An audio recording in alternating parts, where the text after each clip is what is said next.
El Evangelio según Juan, capítulo 2, versículos del 13 hasta el final. Se acercaba la fecha de la celebración de la Pascua judía, así que Jesús fue a Jerusalén. Vio que en la zona del templo había unos comerciantes que vendían ganado, ovejas y palomas para los sacrificios. Vio a otros que estaban en sus mesas cambiando dinero extranjero. Jesús se hizo un látigo con unas cuerdas y expulsó a todos del templo. Echó las ovejas y el ganado, arrojó por el suelo las monedas de los cambistas y les volteó las mesas. Luego se dirigió a los que vendían palomas y les dijo: «Saquen todas estas cosas de aquí, dejen de convertir la casa de mi Padre en un mercado». Entonces sus discípulos recordaron la profecía de las Escrituras que dice: «El celo por la casa de Dios me consumirá». Pero los líderes judíos exigieron: «¿Qué estás haciendo? Si Dios te dio autoridad para hacer esto, muéstranos una señal milagrosa que lo compruebe». «De acuerdo», contestó Jesús. «Destruyan este templo y en 3 días lo levantaré». «¿Qué dices?», exclamaron. «Tardaron 46 años en construir este templo y tú puedes reconstruirlo en 3 días». Pero cuando Jesús dijo «este templo», se refería a su propio cuerpo. Después que resucitó de los muertos, sus discípulos recordaron que había dicho esto y creyeron en las Escrituras y también en lo que Jesús había dicho. Debido a las señales milagrosas que Jesús hizo en Jerusalén durante la celebración de la Pascua, muchos comenzaron a confiar en él.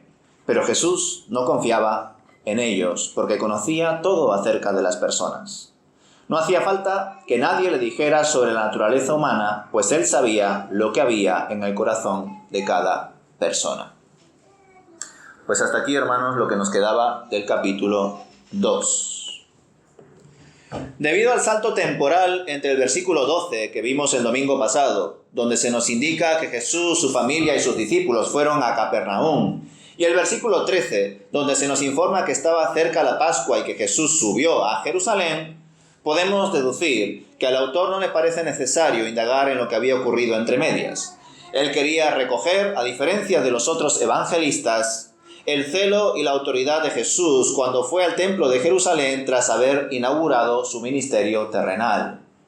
Pues el testimonio del celo de Jesús en los otros evangelios es mucho posterior, es después. Por otro lado, también creo yo que en general todos sabemos que Jesús fue al templo de Jerusalén en varias ocasiones. Probablemente todos los años y varias veces. Y luego os diré por qué. Ahora bien, el primer registro de su visita al templo se encuentra en Lucas capítulo 2, versículo 41, donde se nos revela que los padres de Jesús iban cada año a Jerusalén por la fiesta de la Pascua. Y esto ya nos demuestra que los padres de Jesús, con Jesús evidentemente, irían al templo todos los años. Es más, según Éxodo y también Levítico, en el capítulo 23, todo hombre judío tenía el deber de visitar Jerusalén 3 veces al año: en la fiesta de la Pascua, en Pentecostés y en la fiesta de los tabernáculos. Así que mínimo irían todas esas veces cada año. Por ello, cuando Jesús fue bautizado por Juan y comenzó su ministerio terrenal, no iba a dejar de cumplir con esta tradición de ir a Jerusalén en la fiesta de la Pascua. Pero esta vez había llegado el tiempo de darse a conocer y en este contexto concreto mostrar su celo por la casa de Dios, su autoridad como hijo de Dios. Y digo esto también porque seguramente cuando era más joven o niño, Jesús vería y conocería toda la corrupción y todos los negocios que se habían establecido alrededor del templo. Pero todavía no era el momento para que mostrase su ira, su celo.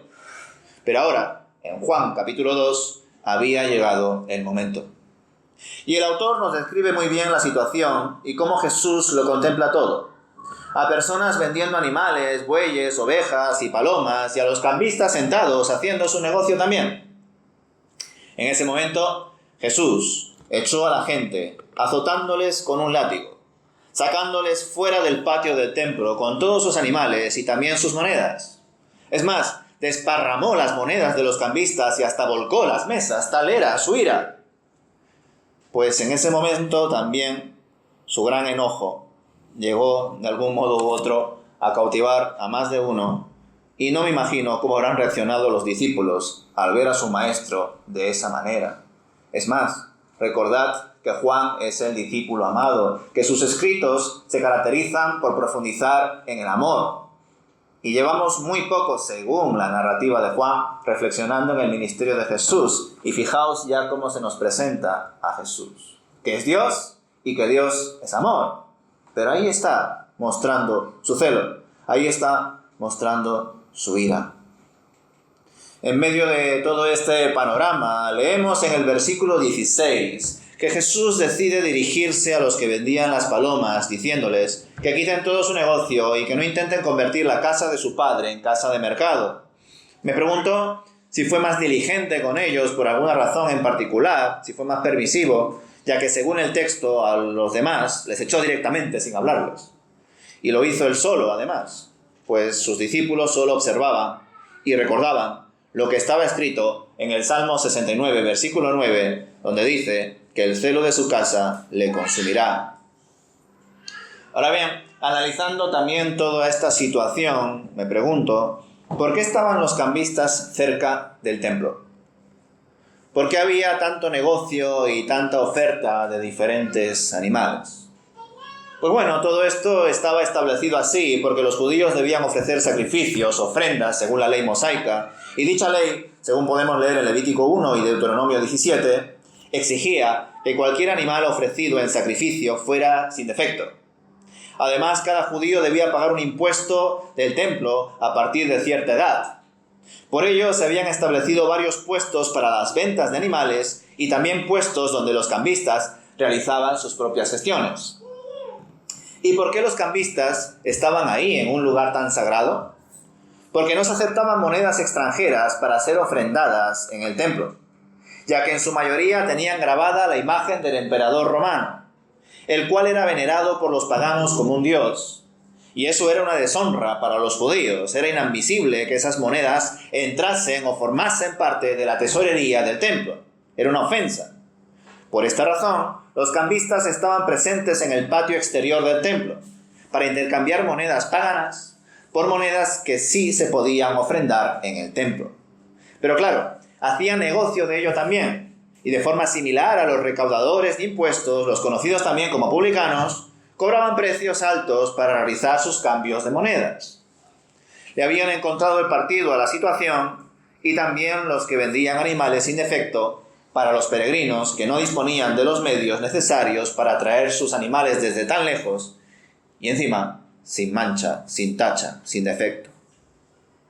Y durante tantos años de historia, todos o casi todos se habían acostumbrado a ese funcionamiento, a esa manera de proceder, y por ello, los judíos que vieron el azote de cuerdas de Jesús y cómo echó a los vendedores y cambistas, automáticamente decidieron intervenir y le pidieron una señal a Jesús que demuestre que lo que estaba haciendo no era solo a título personal, sino que era un acto de Dios, un acto de autoridad y juicio proveniente de lo alto. Seguramente estos judíos serían en su mayoría autoridades religiosas de Israel. Y el Señor Jesús decide probarlos diciéndoles que destruyan el templo y que Él en 3 días lo levantará.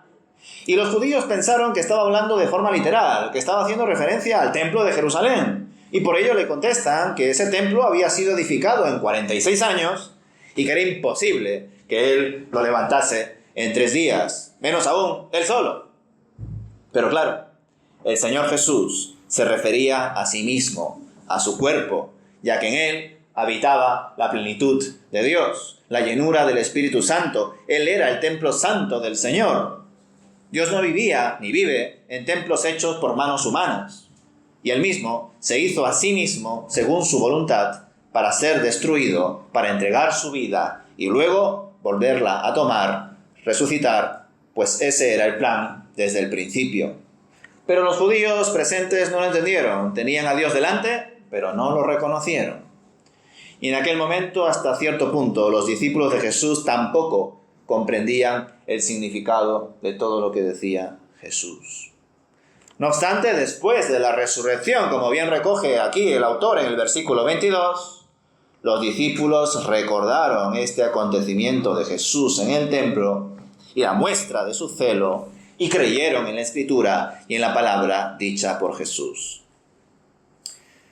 Desde luego, esta primera purificación del templo fue el primer acto público de Jesús en Jerusalén, en el centro de Israel.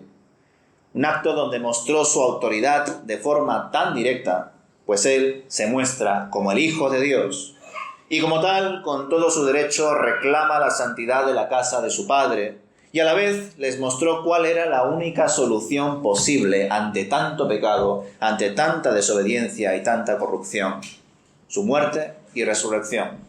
Esa era la única solución. Muchas más señales hizo el Señor mientras estaba Él en Jerusalén durante la Pascua, nos dice aquí el autor, ¿no? Pero otra vez no ve necesario comentar todo esto. Solamente comparte a los lectores que el Señor conocía los corazones de todos, que Él sabía lo que había en ellos y por ello no confiaba en sus falsas adoraciones y reacciones motivadas seguramente por ver los milagros, las señales y los prodigios, que, como digo, al autor no le interesa en este caso mencionarlos ni detallarlos. Pues seguramente también varias de estas personas seguían a Jesús por motivos egoístas, por ver el espectáculo, por obtener algún tipo de ayuda, por su propia conveniencia o entretenimiento.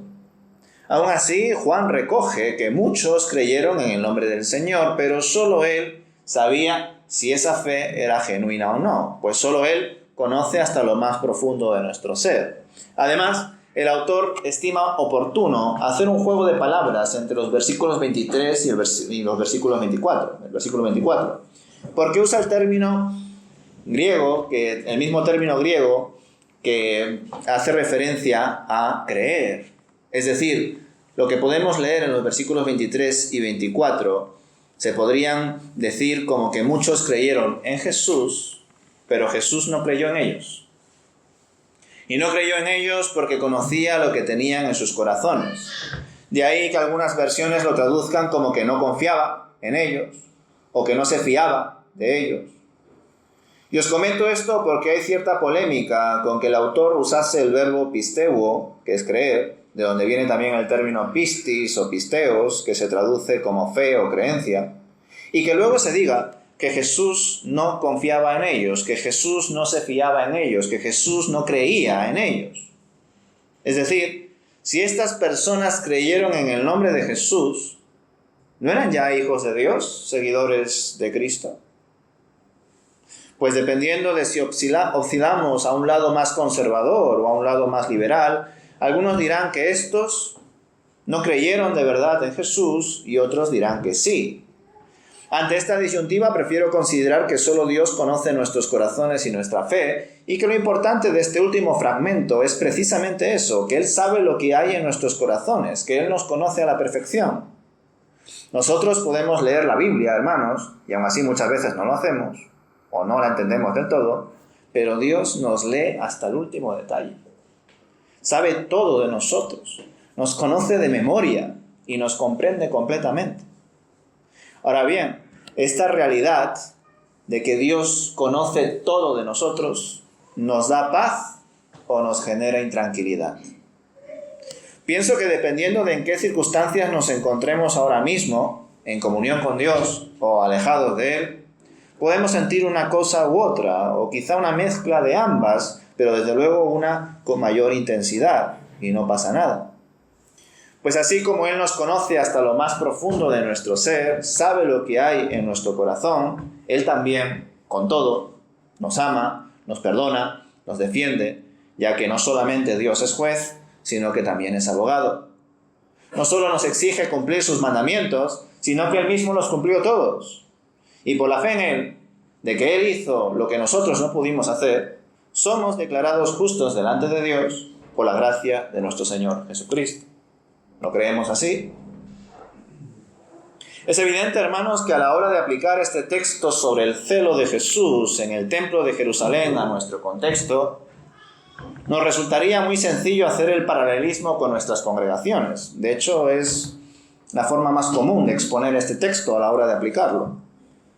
Y pensar en si nuestras iglesias hoy en día están honrando a Dios o por el contrario, lo están deshonrando porque se han vuelto en negocios o en lugares donde los cultos no buscan adorar a Dios, sino lo que buscan es entretener, pasar el rato, fomentar relaciones sociales, que las propias familias conozcan a más familias y cosas de ese estilo, donde Dios pasa a un segundo plano.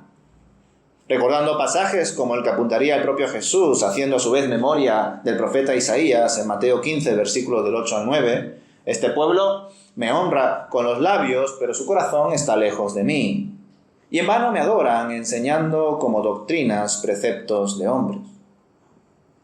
Y claro, como digo, la forma más fácil de aplicar este texto a nuestro contexto es pensar si hoy en día nuestras congregaciones se han vuelto en lugares de ocio, de entretenimiento, de pasar el rato, donde no buscamos hacer culto a Dios, sino que preferimos hacernos culto a nosotros mismos y decirnos qué buenos somos, qué bien cantamos, o qué bien leemos, o qué bien oramos, y qué espirituales nos vemos. Pero claro, ¿acaso el templo de Dios se equipara actualmente a nuestros templos solamente, a los locales particulares, a nuestras congregaciones? ¿Acaso nosotros no somos templo también del Señor, cada uno? Y quizá esa debería ser la aplicación que más deberíamos realizar al leer el celo del Señor, al ver todo el negocio que se había establecido en su templo. Por supuesto, no debemos perder la perspectiva comunitaria, el punto de mira colectivo, y haciendo ese ejercicio nos podemos preguntar si el Señor mostraría su celo por cómo organizamos las iglesias y qué actividades realizamos en ellas. Pero a veces enfatizamos tanto en el análisis de la iglesia local que se nos olvida el ámbito individual y la responsabilidad de cada uno. Además, nuestra narrativa no siempre nos ayuda, pues solemos llamar a nuestros locales, a nuestras congregaciones, a nuestras iglesias, la casa de Dios, la casa de oración. Y también empleamos expresiones a la hora de alabar o de predicar o de presidir. Ahora, hermanos, estamos en la presencia de Dios. Y cosas de ese estilo, ¿verdad? Es común. Y si lo pensáis detenidamente, estas expresiones no son acertadas, ya que el poder y la presencia de Dios no se limitan a cuando nos congregamos todos como iglesia. Y este local, en la calle Santa Virgilia, no es la casa de Dios, ni la casa de oración, ni todas estas expresiones. Nosotros somos la casa de Dios. Nosotros somos su templo. En otras palabras, las Escrituras nos enfatizan una y otra vez que el Espíritu del Señor habita en cada uno de sus hijos. Y por lo tanto, cada uno de nosotros somos templo de Dios.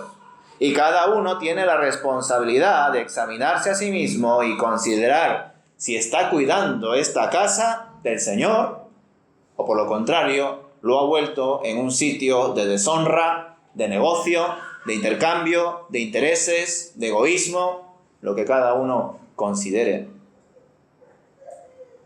Y al realizar esta evaluación interna, debemos abordar todo lo que hay en nosotros, hermanos. Lo que vemos, lo que leemos, lo que pensamos, lo que escuchamos, lo que decimos, lo que comemos, lo que practicamos, cómo nos cuidamos, etc. Y quizá para algunos esto puede sonar holístico, es decir, como ver las cosas como un todo, como un conjunto. Y me da la sensación, además, de que cada vez hay más personas, más predicadores, que enfatizan en un cristianismo holístico, que yo la verdad que prefiero decir un cristianismo integral, ya que la holística se presta a otras creencias e ideologías que son comunes a otras religiones, así que ¿para qué traer confusión pudiendo expresar claridad? Durante esta semana pude conversar sobre este tema con una persona de la facultad, hablando pues sobre diferentes asuntos de la fe, la iglesia, cómo afrontamos los desafíos del siglo XXI y también en medio de todo sobre la salud. Le comentaba que desde mi perspectiva, dependiendo de las denominaciones que queramos abordar, hay ciertas diferencias en la forma de vivir la fe, de compartir el Evangelio, de hacer culto al Señor. A excepción, por supuesto, de aquellas personas que, independientemente de que pertenezcan a una denominación más conservadora o más carismática, debido a su carácter, a su forma de ser, pues se salen un poco de lo que suele ser común a iglesias más carismáticas o a iglesias más conservadoras. En base a esta observación le comentaba cómo por lo general denominaciones más conservadoras, más históricas, como la bautista, por ejemplo, suelen mostrar una metodología, una puesta en práctica más sosegada, propensa al estudio, a la reflexión, a la quietud, a eventos en torno a las charlas, a las conferencias, a talleres. Es decir, su manera de expresar la espiritualidad es más calmada y en comparación incluso a otras sensibilidades denominacionales, podríamos decir que incluso es más sedentaria. Otras iglesias y organizaciones religiosas cristiano-evangélicas, sin embargo, son más activas.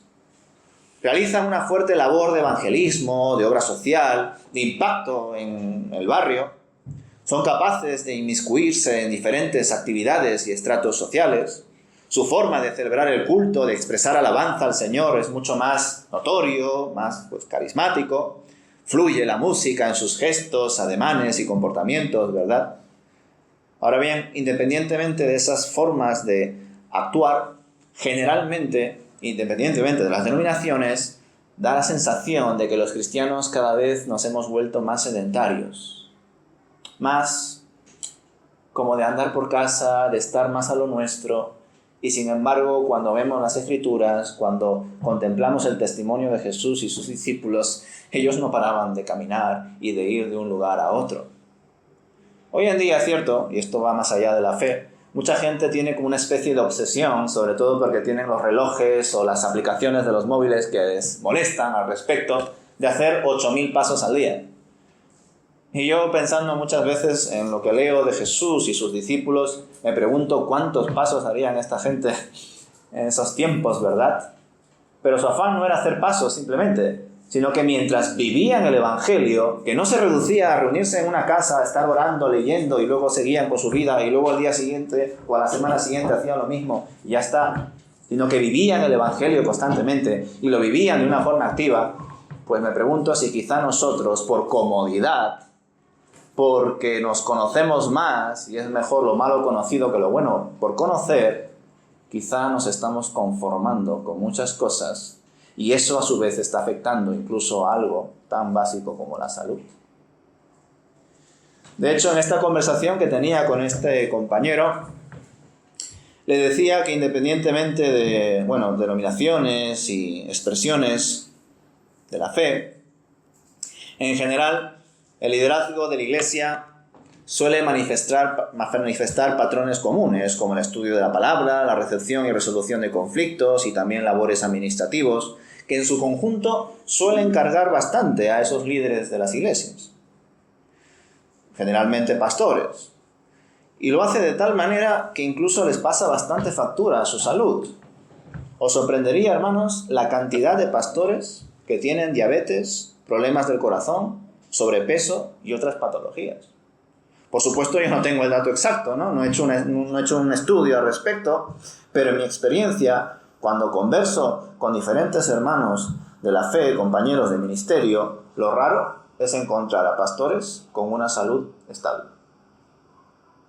Y esto nos debería hacer reflexión, nos debería de llevar a la reflexión en cómo nos estamos cuidando, ¿verdad?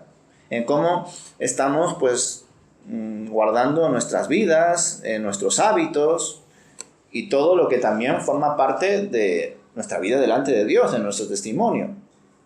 En sí hemos entendido que nuestro ser es el templo del Espíritu Santo y que todo lo relativo a nuestras vidas, nuestra salud física, mental, espiritual, emocional, etc., debe ser cuidado con diligencia para poder cumplir el propósito de Dios para nuestras vidas.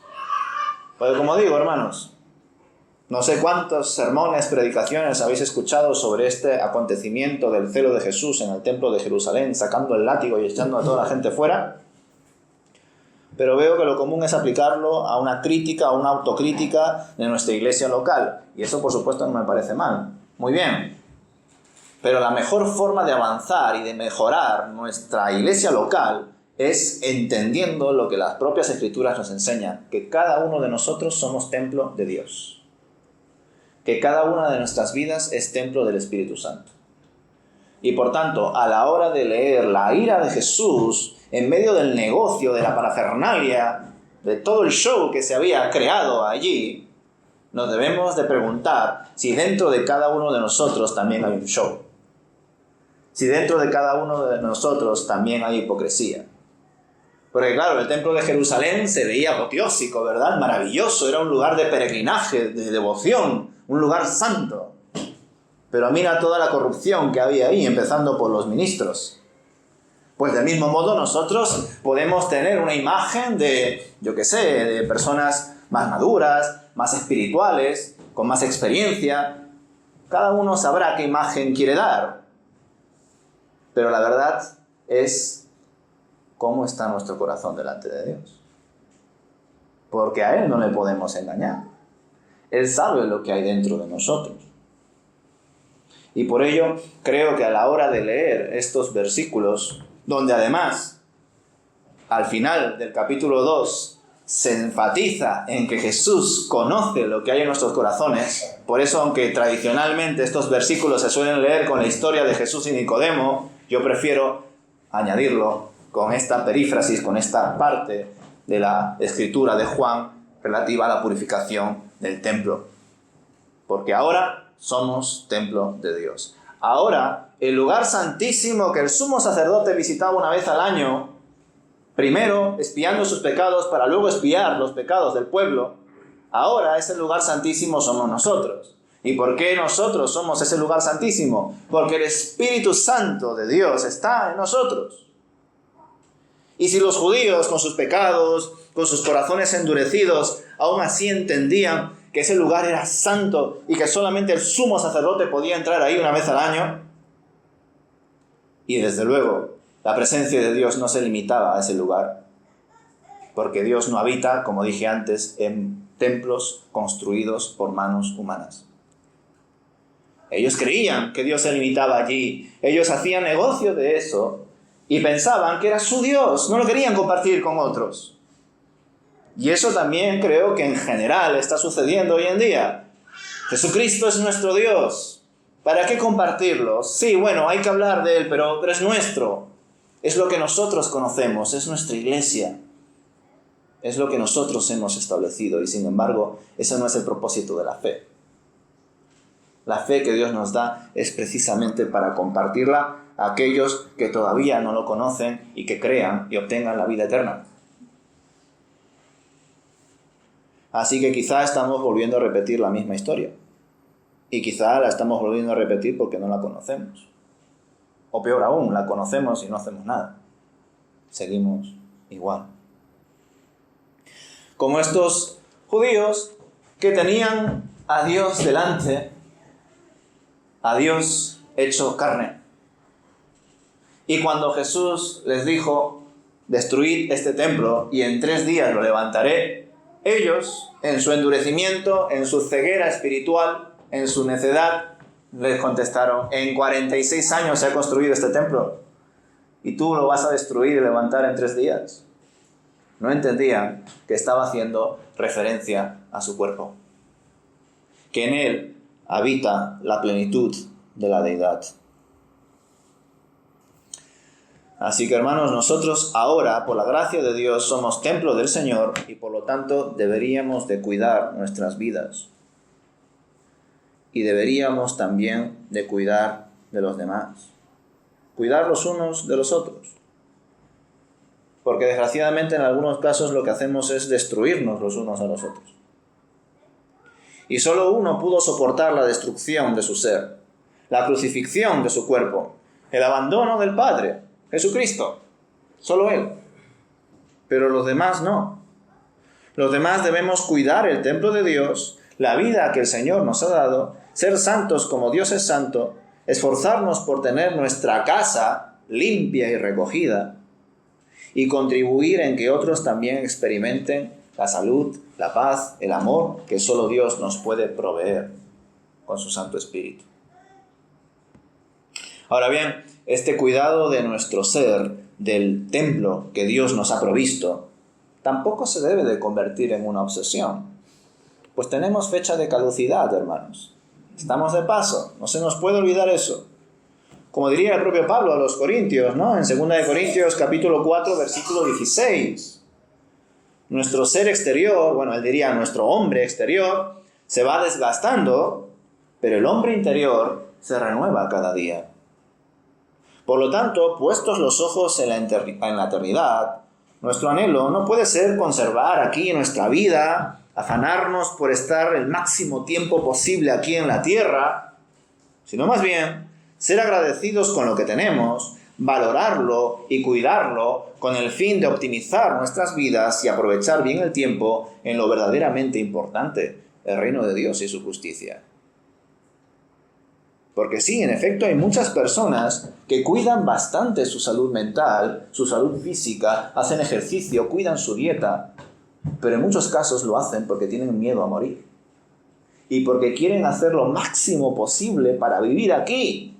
Incluso gente millonaria y multimillonaria que está invirtiendo para alargar lo máximo posible su vida. Pero nosotros, hermanos, no debemos afanarnos y obsesionarnos con nada de eso. ¿Sabéis por qué? Porque ya tenemos la vida eterna en Cristo Jesús. Pero eso no nos puede llevar al otro lado del péndulo y decir, bueno, nosotros tenemos que ser espirituales, debemos de sabernos la Biblia de arriba a abajo, y ya la salud emocional, física, mental, eso ya, bueno, no pasa nada. Y es por eso, como os he dicho antes, que hasta incluso líderes, fundadores, misioneros, pastores, que creo que deberían de esforzarse por dar una comunicación integral de lo que significa seguir a Jesús.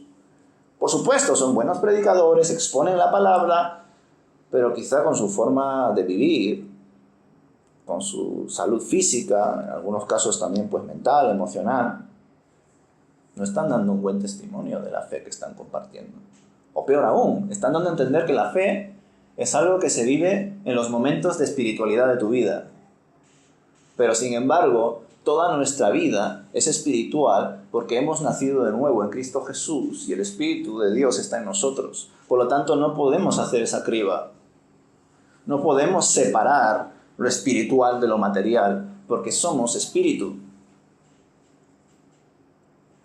Y con esto no estoy diciendo que debamos de creernos perfectos en todo y caer en una especie de elitismo, no.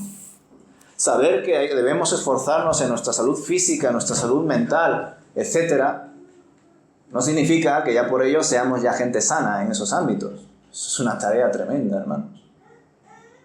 El problema es cuando se levantan personas y te dicen que la salud física, la salud mental, no importa, que todo es de Dios, que todo es espiritual y que lo demás se sanará con ello. Y mientras te lo dicen, pues tienen un sobrepeso tremendo o tienen pues problemas del corazón, diabetes, etcétera, que son generados en muchos casos por malos hábitos. Pues deberíamos, como digo, hermanos, todos, empezando por cada uno, no tanto mirando al otro, sino cada uno, examinarse a sí mismo y averiguar si verdaderamente estamos cuidando el templo que Dios nos ha dado. Y si lo estamos cuidando con devoción, con honestidad, con santidad. Porque ahora somos ese lugar santísimo donde habita el Espíritu del Señor en cada uno de los que creen en Jesús como su Señor y Salvador. Así que, hermanos, que el Señor nos dé sabiduría en ese sentido, que nos dé equilibrio para que tampoco nos obsesionemos con tener todas las cosas en orden y pensar que de esa manera somos mejores, porque no es así. Nuestro objetivo es vivir en esta tierra lo que el Señor quiera, pero que independientemente de que sean muchos años o pocos, que en cada día que Dios nos ofrezca por su gracia, cumplamos con su voluntad, busquemos su reino y su justicia. Y que ojalá el Señor se alegre al ver cómo estamos viviendo nuestras vidas y cómo guardamos sus mandamientos, cómo le honramos en cada cosa que decimos. pues todo lo que hacemos, lo hacemos en el nombre del Señor. Amén.